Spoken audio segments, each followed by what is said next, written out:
नारायण नारायण नारायण नारायण। श्रीमद्भागवत दशम स्कंद अथ षडशीतितमोऽध्यायः 86वां अध्याय। सुभद्रा हरण और भगवान का मिथिलापुरी में राजा जनक और श्रुतदेव ब्राह्मण के घर एक ही साथ जाना। राजा परीक्षित ने पूछा, भगवन, मेरे दादा अर्जुन ने भगवान श्री कृष्ण और बलराम जी की बहन सुभद्रा जी से, जो मेरी दादी थीं, किस प्रकार विवाह किया?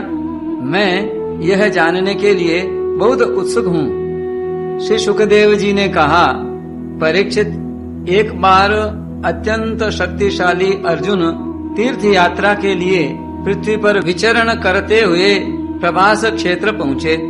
वहाँ उन्होंने यह सुना कि बलराम जी मेरे मामा की पुत्री सुभद्रा का विवाह दुर्योधन के साथ करना चाहते हैं और वसुदेव, श्री कृष्ण आदि उनसे इस विषय में सहमत नहीं है। अब अर्जुन के मन में सुभद्रा को पाने की लालसा जगाई।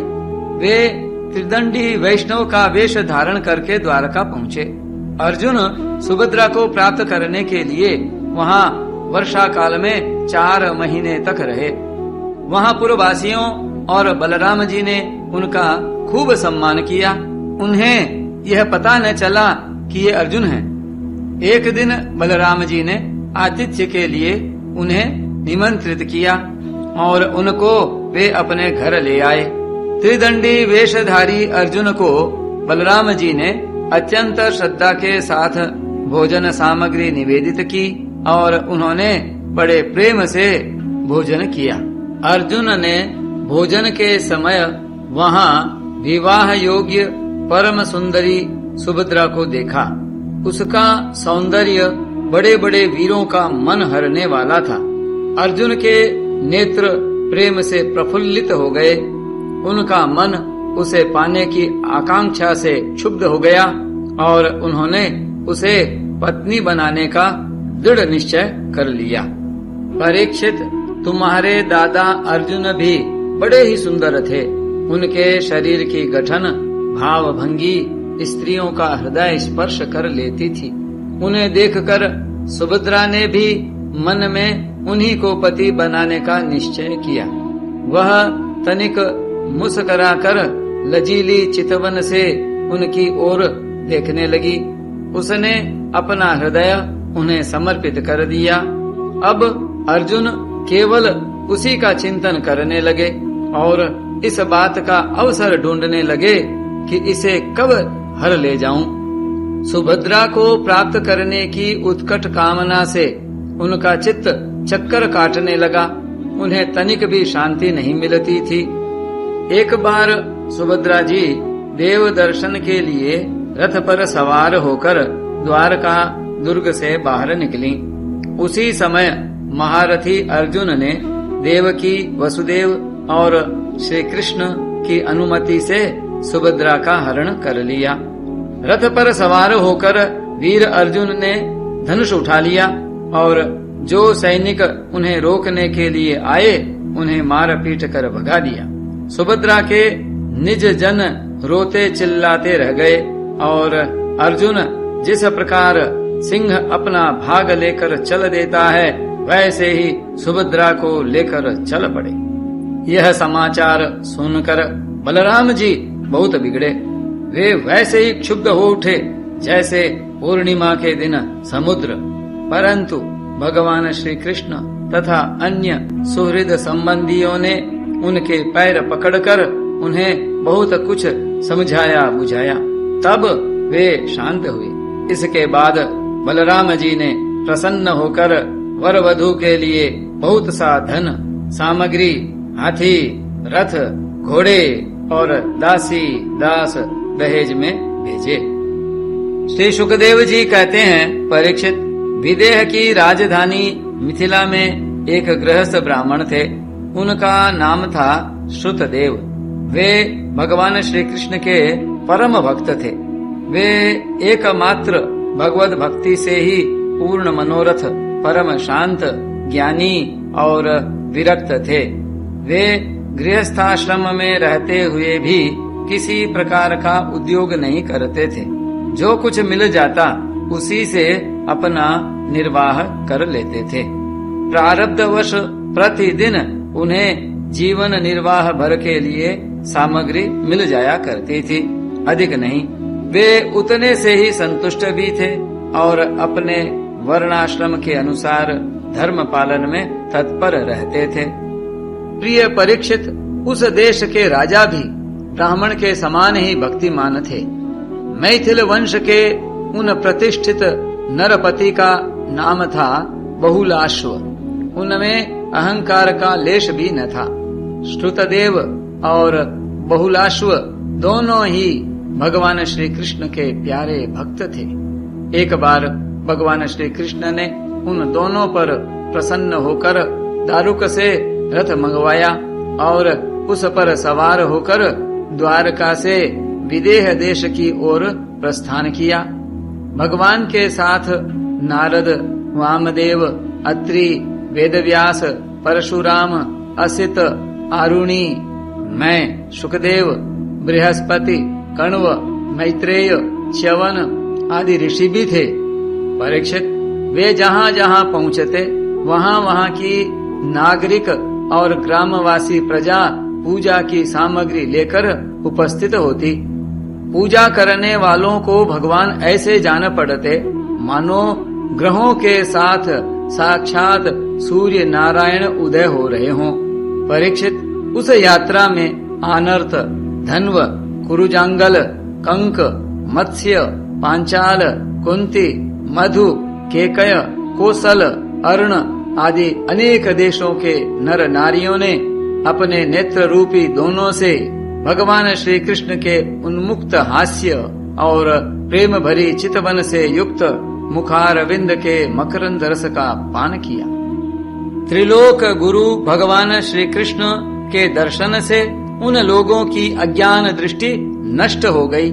प्रभु दर्शन करने वाले नर नारियों को अपनी दृष्टि से परम कल्याण और तत्व ज्ञान का दान करते चल रहे थे।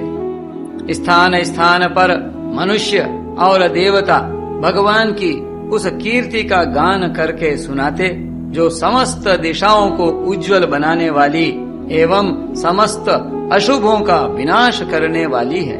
इस प्रकार भगवान श्री कृष्ण धीरे धीरे विदेह देश में पहुँचे। परीक्षित, भगवान श्री कृष्ण के शुभागमन का समाचार सुनकर नागरिक और ग्रामवासियों के आनंद की सीमा न रही। वे अपने हाथों में पूजा की विविध सामग्रियां लेकर उनकी अगवानी करने आए। भगवान श्री कृष्ण का दर्शन करके उनके हृदय और मुख कमल प्रेम और आनंद से खिल उठे।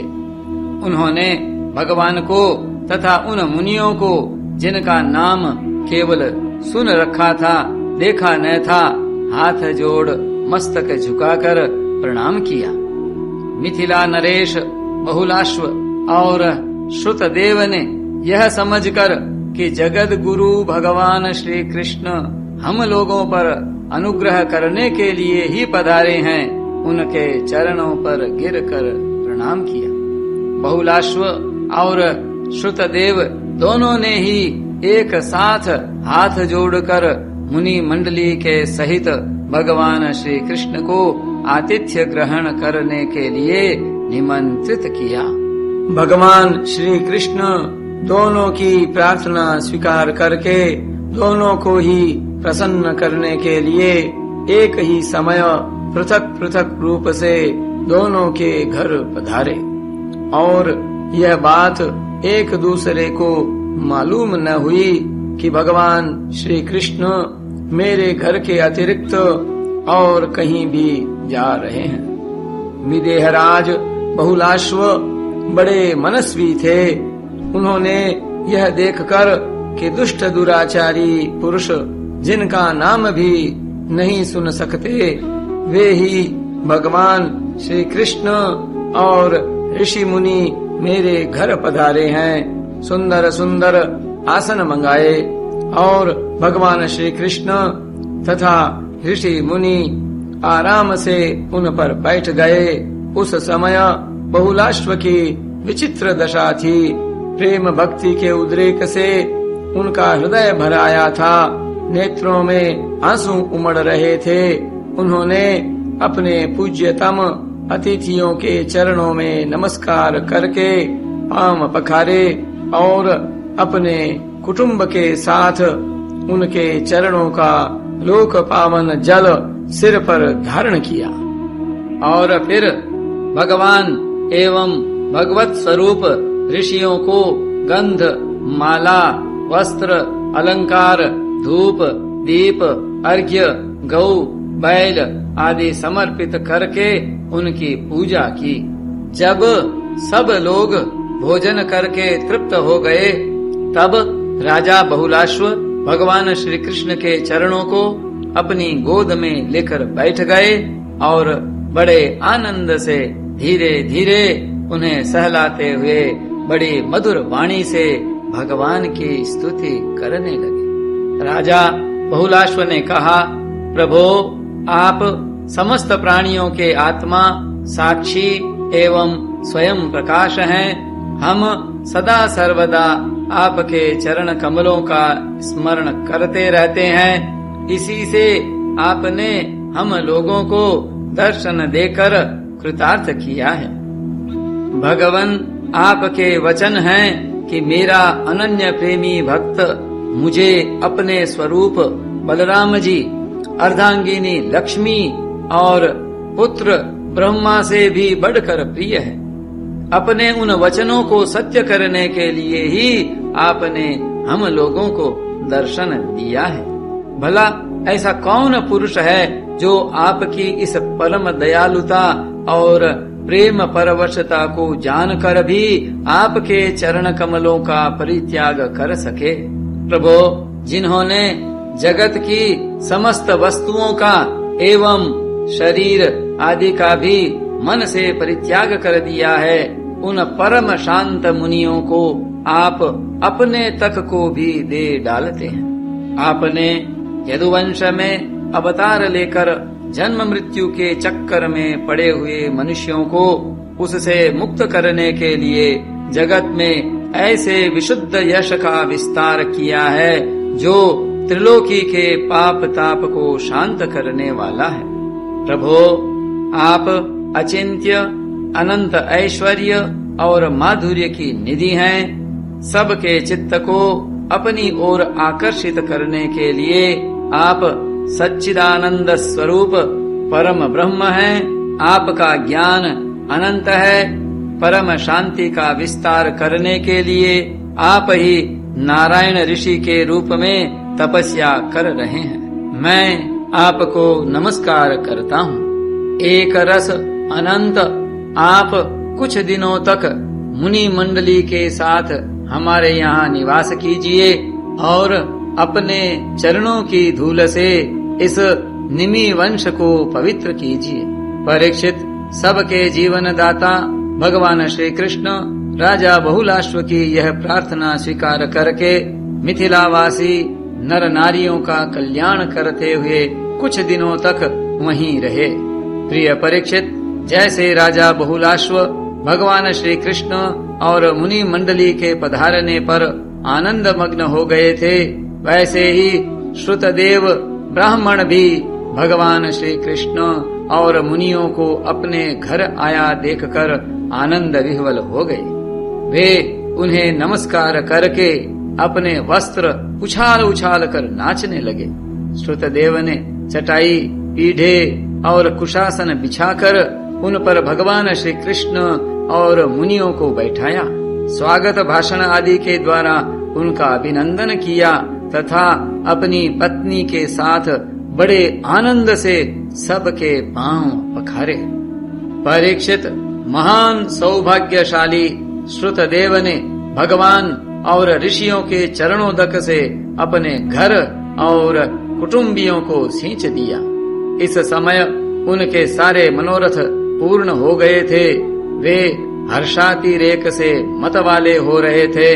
तदनंतर उन्होंने फल, गंध, खस से सुवासित निर्मल एवं मधुर जल, सुगंधित मिट्टी, तुलसी, कुश, कमल आदि अनायास प्राप्त पूजा सामग्री और सत्व गुण बढ़ाने वाले अन्न से सबकी आराधना की।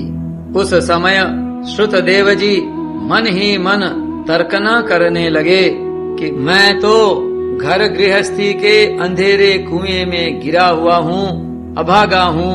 मुझे भगवान श्री कृष्ण और उनके निवास स्थान ऋषि मुनियों का, जिनके चरणों की धूल ही समस्त तीर्थों को तीर्थ बनाने वाली है, समागम कैसे प्राप्त हो गया। जब सब लोग आतिथ्य स्वीकार करके आराम से बैठ गए, तब श्रुतदेव अपने स्त्री पुत्र तथा अन्य संबंधियों के साथ उनकी सेवा में उपस्थित हुए। वे भगवान श्री कृष्ण के चरण कमलों का स्पर्श करते हुए कहने लगे। श्रुतदेव ने कहा, प्रभो, आप व्यक्त अव्यक्त रूप प्रकृति और जीवों से परे पुरुषोत्तम हैं। मुझे आपने आज ही दर्शन दिया हो ऐसी बात नहीं है।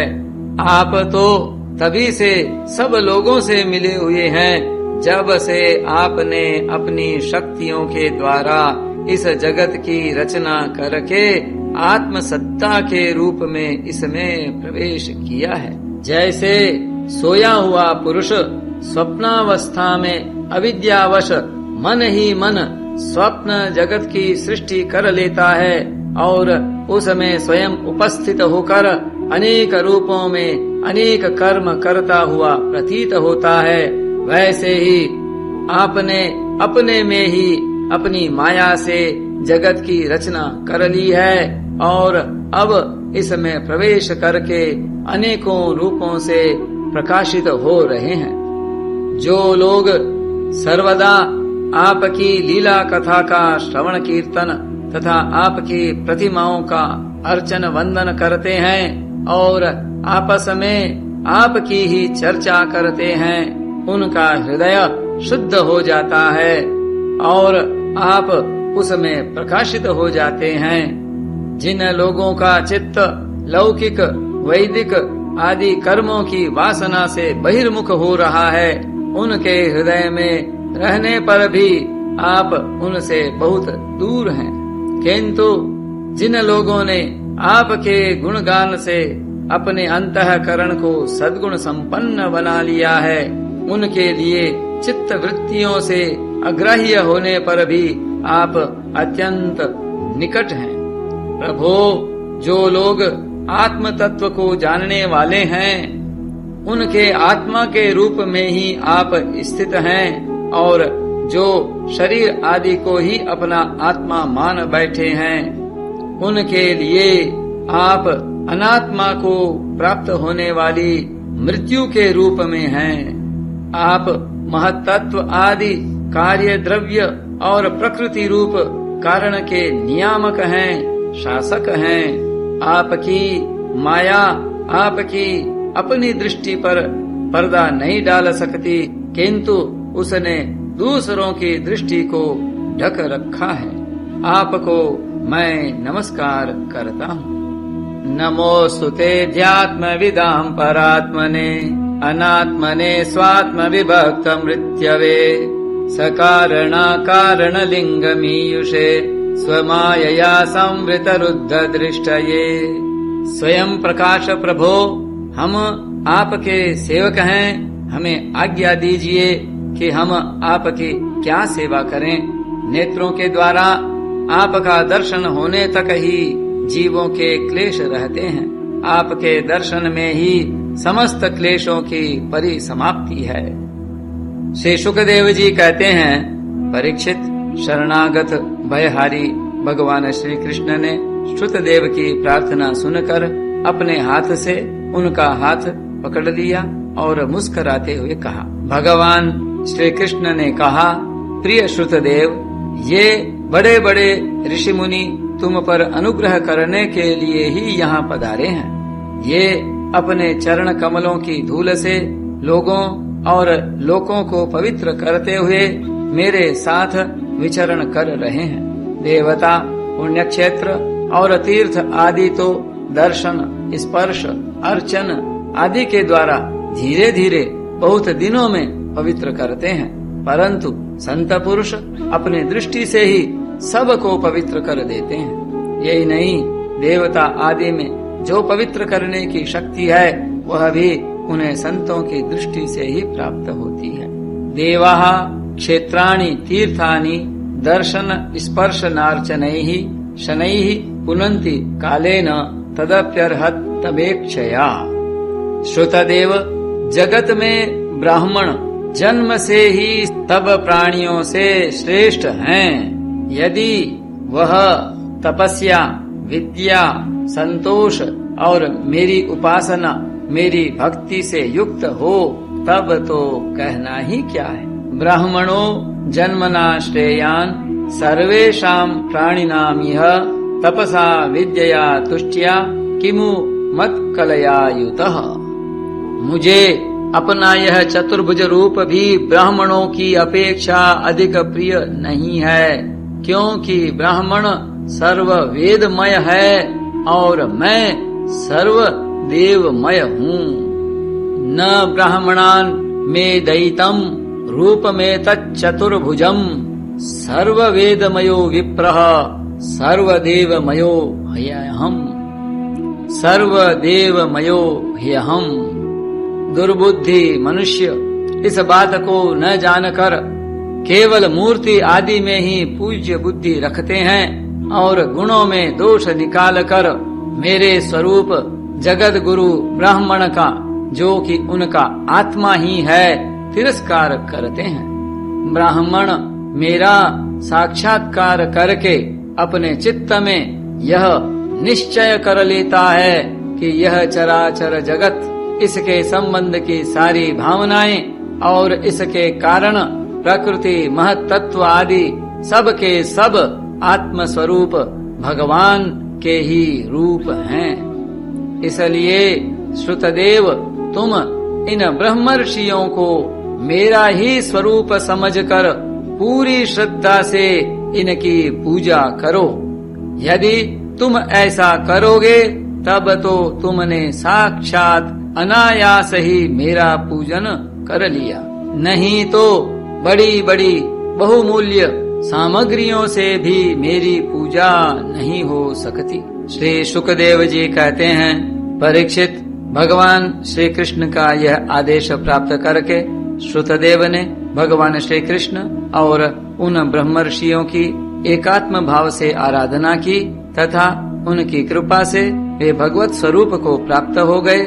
राजा बहुलाश्व ने भी वही गति प्राप्त की। प्रिय परीक्षित, जैसे भक्त भगवान की भक्ति करते हैं वैसे ही भगवान भी भक्तों की भक्ति करते हैं। एवं स्वभक्तयो राजन भगवान भक्त भक्तिमान, वे अपने दोनों भक्तों को प्रसन्न करने के लिए कुछ दिनों तक मिथिलापुरी में रहे और उन्हें साधु पुरुषों के मार्ग का उपदेश करके वे द्वारका लौट आए। नारायण नारायण नारायण नारायण।